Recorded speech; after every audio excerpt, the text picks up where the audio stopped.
Lili chuan sut lu top maya a sut lu tupa driver chu kon kalin imite delam ni nga tinge kongla ya khati ngai lo tlan thota tin an hawa chuta Lili chuan kapu kati palatuk kati lu ni lo nia kamhan mo lu tuka tin an seya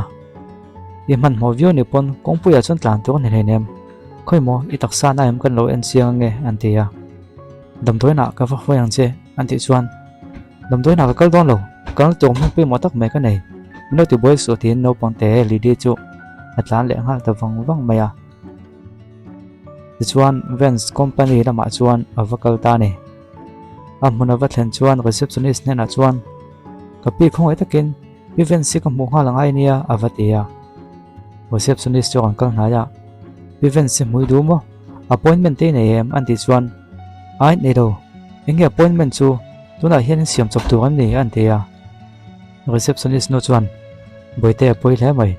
appointment te lo chuan kan ho tu nu chu amu thei dawa tin alo chang ta entim mo khong ai takin min trompui teu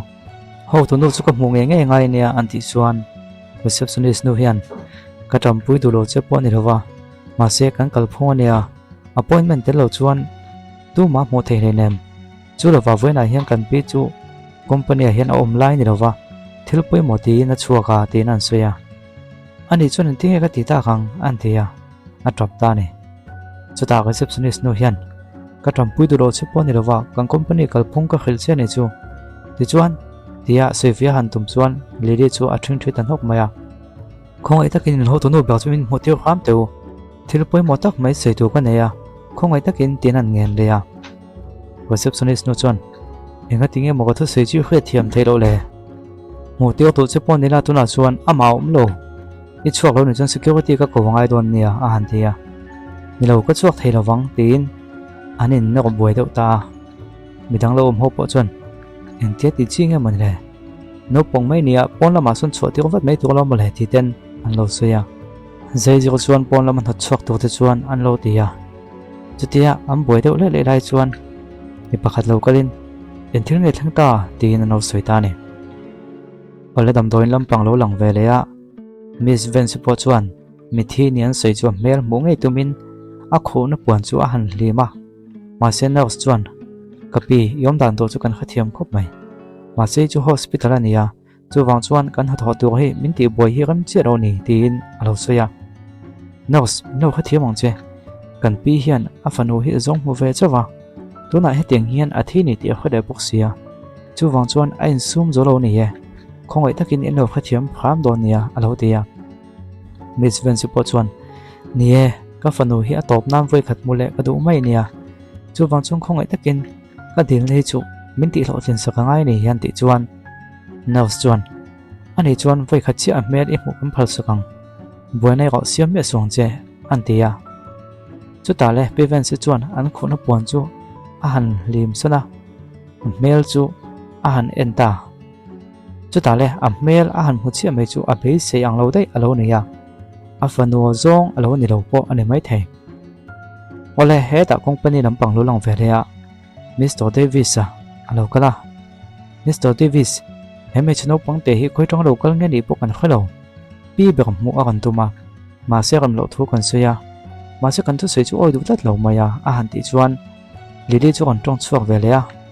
kapu khong ai takin kapi ka mu ai ni min trompui ro alo te ya receptionist no chuan kan soi to kha mitam takin kan pi chu mun du thina ma chu tuna chuan mu ahem hle nem a han te ya kapi mi sual ka ni do nia khong ai takin ka ngen no chu min ho len ti ko te u ti ya a han tra le ta ka chuan Mr Davis chuan a ko chu a han hak ti ga boi top lo khan enga tinge mu idu chan chu chiang takin han sui ta che ti chuan mu ti ko che pon phal mai thesin ateta Lili chuan kapu khong ai takin ka nge na che kan pi be chu ka mu ngai ni an tia chutia han sui le ta ka chuan Mr Davis chuan ngoi te nang no pang te hi tin a khia to nu nin a khia tlat mai ole dam doin lampang kha alo lang ve le ya pi Vans chuan ngoi teu he chu ni thei lawang he chu ka fanu ni lo nurse ani hi tu mo ming nia a han ti chuan nurse chuan aming chu hei a khuma hin in sia ka ngalom a han tia ming han en chuan Willow Vance ti chloin ziak ve tlat maya ming chu Willow Vance ani ve box si ma se ani chu ka fanu ning ka khretlat lo han tia chu ta naw chuan ka pi chiang zokin han en chin te I fanu chu ni ro tak zeta mo ming la ming ang deuh chi alo ni box si a an ti chuan ai ani lo kumtam tak chu liam to ti ka khoya ma se ka fanu mel chu ka thei hil ngai rawang ani chu ka fanu ni tlat lo ni han tia anaw hian ani chuan alom om na sat chu I fanu ni lo ni chuan mingin ang te po alo ni fu pal ani mai thei nia chu wang chuan kha kuddo no pangte kha kan sun mu phot angai ka khia alo tia chu tian silai chuan event se phone chlo gaya oh hello anti chuan Mr Davis chuan kapi lili kha kan mu to e antia enga engmoi soya tin makati khop mai no pangte pakhat hey company lama kon kala anu chanhim tu ngai na kon ngen chiam maya nangma mu a kon du boka chu wang chuan lili kha ani nge ing ka khia I local dong nia heno pangte hi inena ka kon thon zok do nem ni han ti chuan event se chu aglo boy tanak mai anu kha ka fanu lo ni lo chuan ka tunu ni don lo rina nia ma se kha jade penten kha ka fanu nena ka pe kang chi chi kha kol box sia anting ene ngo ti na ngai to chu boy ta view maya chu ta Mr Davis hena chuan yang puni se ke ma zo company ra ma chung ka local phot mayang no pangte chu khoya ma local tio song chu han ti chuan ole han ti anaw hena chuan thil ni phung chu han suya company an le de ngal watangai ni tin company lama chuan an le ngal tawat maya chutia ponan han suak chia chu a fanu Miss Willow po chu anon nok lut vere ta chia ta chuta nak pakhat chuan enge niom zia khanu kha no chu to ni dom ni enga tinge no nok lu le sia han ti chuan ama tompui tu hi anom do na a fanu khan chumi chungchang chu boi pui me ka chumi ma chu helai muna hian ka lo om ti le phodangai ni han ti ya chuta amut na tu khum chu an han en chianga an mingai nang chi che ne ngal poni se amak le mai te ti nga ming nang che che khumin do chen mu hi amak ni ti ko tin chumi chungchang vel chu an lo soi dun ve pa bokani ole company lampang chu alo langa Mr Davis chuan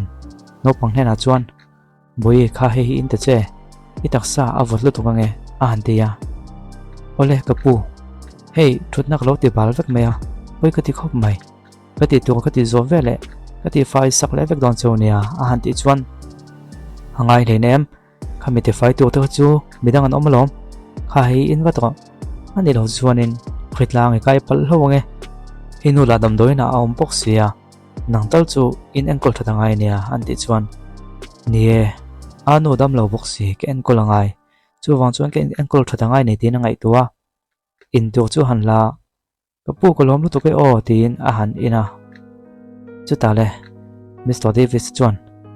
he no pangte chu akhongai thlak le maya tuilum in tu ngot pon zaom takin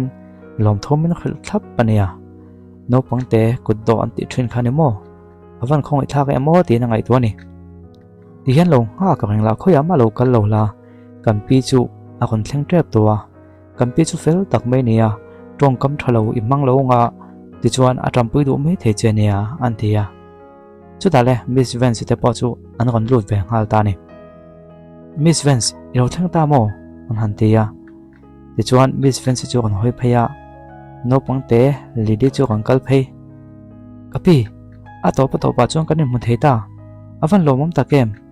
kan no dam doina me ka khongoi takin min tompui thengem a han tia ma se mak teu men prevent si chuan akut chu la son ngala lo jing ha ko an tia office lama chuan anin zui phei ta ni lele chuan kapi ka chunga lung olo na ila neyem nia nie thil thleng kha ilung olo view wang ti chu ka khoya a han ti chuan prevent si chuan ani chuan enge ilu chiang takin seng ha ko le antinge kan company thei ilo zun mu thei han seng ha wa vatte antia le kha aken chu a han la a han no pheya he le kha tong hian in company hian kanu in chan him thei nei tin doctor chuan a soya helai hian iming sign ani phot chuan kanu chu anjei halon nin an sei puka an tia chuta le piven se chuan inu chu chan him ka du khop maya ma se ka theilo ni a chan chu ka tu lo wang ni ravin ji ha to lo ni a han ti chuan enga inge ni se ji chu a han tia chuta piven se chuan heno pangte chu anu thi to ni ti a khado ni mo tinga ka khadango antia lili inu chu ka chan him theya ma se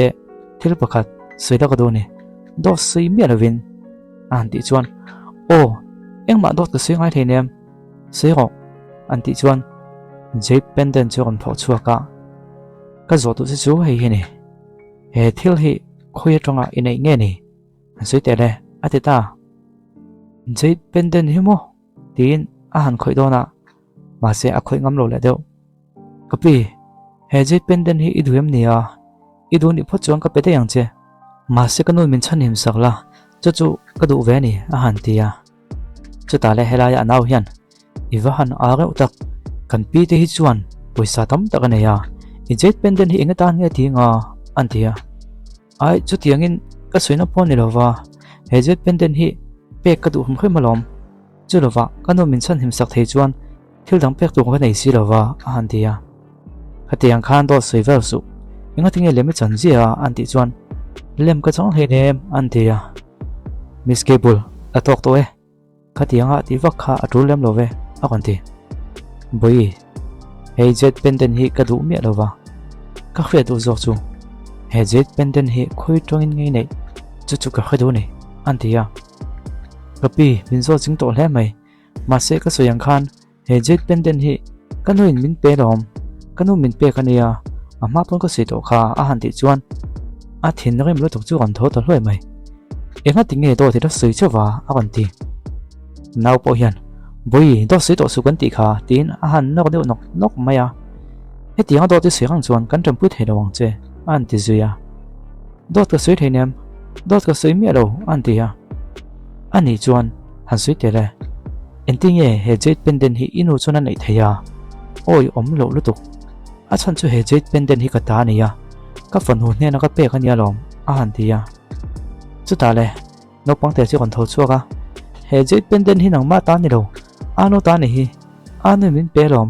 ka te tongin he jet pendant hi min o ti ko thina tu ne na tong ma ka ko ni lo tin a kon trap chun zoma lili ipi hian trompu chi ka duwa engtin ma tin a che ka du lo ma su thudi ku soi du lo ni chuan i chunga thil thleng tu hi bin dem thei dawang a han tia kapi ka khialom ma su thudi tak ka soi he jet pendant hi kanui na min pe khania lom an telia a try ani chuan thudik min khal du lo boka i chunga ka thil ti tu hi min dem hau suang che miss cable iti tu su ti to le a han ti chuan miss cable chuan a han no deuh nok maya enga tinge do te soi zia tuna hin chance kan pe che ni hi do tenga tinge soi le a han tia dot ka soi lo dot ka soi henem khong ai takin min thla bo dot ka soi lo an ti chuan helaya miss cable hian he jet pendant ni khovela pani chi oma pakhat chu kan pi ta hi nia adang pakhat le chu a fanu ta ni nang ang no pang te hian he jet pendant hi entinge lo nei de theya yo go nei lo chuan a han ti chuan lidi chuan ka khabik lo anu min pe a anu khan khoi tong nge nei ka khabik lo ni a han ti ya ani chuan inu chu thil hok mangani mo jet pendant chu a go ni mo khoi tong nge hok tin han zo ta teu lo mai anu chuan thil ko ngai lo ama ta lom tin a sei vela tlat boxia chutiang chuan an in zot boya pakhat lai na wawa pakhat la atran na ngai atang ve tlat mei boxia anu chuan a guk lo thu le anu ta ngei ni thu chu an sei ve nge la ma se an oi thei chuang si lo a to pa phe chung kut thlak hi an tum ta tuna hin thu dik sei lo ni chuan kan hlap khap don che ne a han ti chuan indu chu min hlap ro min hlap maula dot ka sei don chuang lo thu dik chu he jet pendant hi anu min pe nge ni an ti tla ta ka chuan ani chuan ka vuwa chenga ni mai lom tin pigei bodi chuan vuwa ka han tuma moi te tu tok te tin miss vance chu a kal na ya boi tuna hin thade wing ka zo ton liang che he jet pendant hi khoi tonga inei nge soira entit ma ka ti don le nem che a han tia chuta li ri chuan ka khla big lo kan thenom te sidan chuan anu hian ate te tongin he jet pendant hi anei thuina anu le pa te pek te poni ve mai thei ka kha to big lo a han ti chuan piven se chuan thuom je nei lo se lo mai te a kon tia a kon in su man lo ni kapi ke man kan lo be pui nge hetiang ang me cheno pangdo se manglo to ki chu frem na ke man kan penga thu dik chu sei mayang tin hlap chu han tum le dona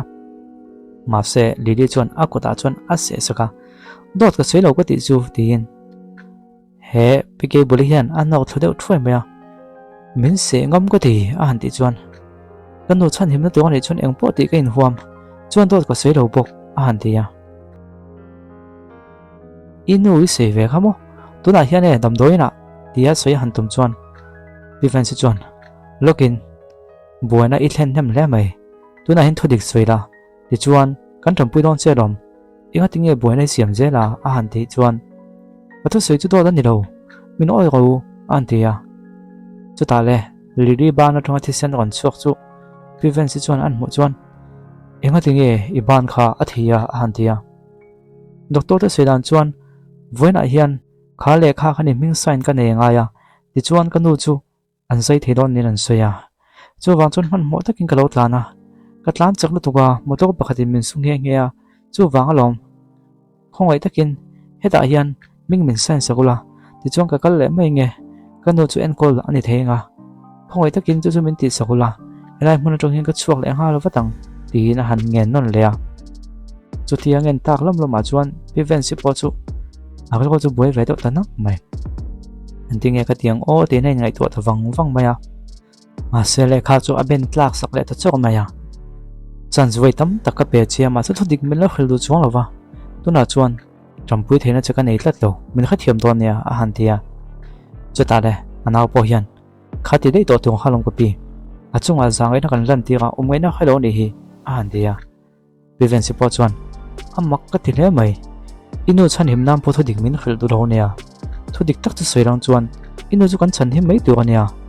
he jet pendant hi I ro ka nei ti soi mai la a thatu ania security lo kang hal teu helai no pang hi han ho chuak hal teu a han ti chuan ni lo khoi ama ka kal thei rawang an tia security te chu lo kalin kan pi thu soyangin helai mun atong hian I chuang hala ngai ni ani lo chuan kan no chholu chengai don ania a han tia ni lo kha le kha khan ming san kan nei lo kha le kha khan ming san kan nei ma chu helai mun atong ka chuak thei rawang tin ma se security tho chuan an man beta pon lama chuan an no chuak ta ni helaya pike boli hian lawang takin le le hal wang wang ko ani lo chuan nang ma man to tu police kan ko me tu ania antia chuta lili chuan kapi indu chom mai soi saula indu tokin min to po ma se kha le kha ming san kha khongoi takin min peula ka du ni chuan dot eng ma ka sei lo bok ani din an ma chuan an thing thuya an kun le ta ngoi maya chuta le piven se chuan nang ma trompui che hi ka du lo ni theinem kha jet pendant ka khoi tongin ngei nei dik takin min khela ti chong ka trompui em mong che tuna hian sei ole thodik chu a han tia lili chuan enga tinge mo thodik ka soin huwa po min oi du tlat lo le en tinge ka tiang le tina ngai to na chu boi ve to khop mai le sei ole thodik chu sei ole an deta chuta le lili chuan awal ko chuan nu boi ka ti khop mai do sei ro tu kan min zo tu thena ma se ko thodik soin oi du si lawa dot ka soi mai ngai ta ne hi tin khaje pendant kha ka chaka ni kha a kon ti chuak ta wala chun zom che episode dot le kan kon tianga lo chu hon lo chang wala kan kon ti chuak chun zom le watang